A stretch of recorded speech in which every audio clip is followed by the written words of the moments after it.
Hello and welcome guys. Today we're gonna talk about chemistry of the universe. Let's start our astrochemical voyage by first getting used to the basic definitions of astrochemistry. So very broadly speaking, astrochemistry is the study of chemical composition of universe, abundance of different elements in the universe, the chemical composition of stars, planets and interstellar medium. In astrochemistry, we study how atoms, molecules, ions, radicals, etc. interact outside of the Earth's atmosphere. Astrochemistry is an interdisciplinary field, precisely an overlap between chemistry and astronomy, though it takes help from other disciplines as well, like planetary science, chemical biology, physics, computational science. Astrochemistry contributes to our understanding of geological processes on other planets, and it helps explore conditions under which life might form by examining molecules on another planets and in outer space. Formation, destruction, and excitation of molecules in astronomical environments and their influence on the structure, dynamics, and evolution of astronomical objects are the areas of our interest when it comes to astrochemistry. So guys, our focus of study for astrochemistry is the molecules. Molecules are found throughout the universe in molecular clouds, evolved stars, planetary nebula, protoplanetary disk, stellar and planetary atmospheres, solar photospheres, comets, galaxies. One of the primary goals of astrochemistry is to study chemical abundances in nebula. I am attaching one image here. The image is of Jewel Bug Nebula. The experimental conditions under which we study astrochemistry are very different from those normally encountered in lab on Earth. Astrochemistry is also strongly driven by observation. Thus, it has a heavy reliance on technology. The study of interstellar clouds of particular interest to us as they are birthplace of new stars, so naturally abundances of various kinds of molecules is present there. About 150 different molecules formally identified via astrochemistry, out of which ordinary molecules includes NH3, H2O, H2CO, CH3CH2OH, while exotic molecules includes HCO+, N2H+, Hc7n. Why is a study of molecules in space important though? You might have a question, why is a study of molecules in space important though? Clearly, studying the abundances of various elements, ions, and molecules in space helps us to understand Earth's geochemistry. The deuterium is to hydrogen ratio in Earth's ocean can be taken as one of the examples. Scientists have examined that ratio in various comets and found that one has the same ratio as that in Earth's ocean. One could imagine that the deuterium is to hydrogen ratio in Earth's ocean resulted from the early bombardment of Earth by meteoroids and is a relic of the Earth's solar system.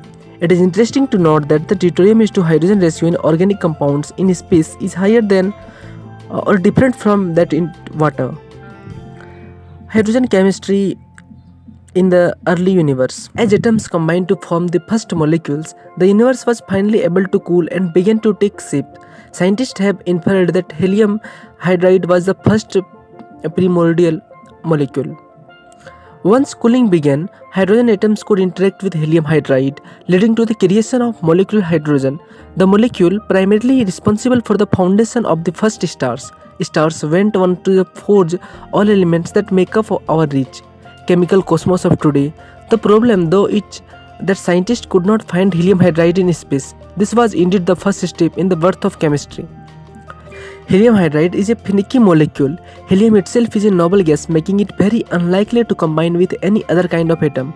But in 1925, scientists were able to create the molecule in a laboratory by coaxing the helium to share one of its electrons with a hydrogen ion.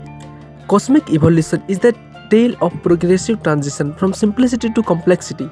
The newborn universe starts with the simplest atoms formed after the Big Bang and proceeds towards astronomical complex organic molecules. Understanding the chemical evolution of the universe is one of the main aims of astrochemistry, with the starting point being from the knowledge whether a molecule is present in the astronomical environment under consideration, and if so, its abundance. Astrochemists perform experimental, analytical, and computational laboratory research to generate data for explaining astronomical observation. to provide input data for models and to test theories about the formation and evolution of large and small molecules in various astrophysical environments. They also use Earth-based telescopes, satellites, and space vehicles to collect spectroscopic data. Astrochemistry is based on molecular emission patterns in space, which is the process in which protons are emitted and absorbed when a molecule changes its energy state. By studying molecular emission and absorption, the chemical composition and physical properties of astronomical objects can be measured. There have been observed several patterns of molecular emission. Astrochemistry uses those patterns. The chemistry of the interstellar medium depends on the local density, temperature, ionization, radiation conditions, and molecular. With well understood chemistry can be used as instruments to understand various astrophysical phenomena. Molecules can also regulate aspects of stars and planet formation. Finally, molecules such as water and organic ones are interesting in their own because of the possible connections between them and origins of life. Astrochemistry carry out millimeter and infrared observation of molecules, spectroscopic and kinetic experiments, and astronomical theory to explain these broad topics. This was a very broad overview of astrochemistry. The discipline itself is very complex and all of its contents were not covered. Thank you.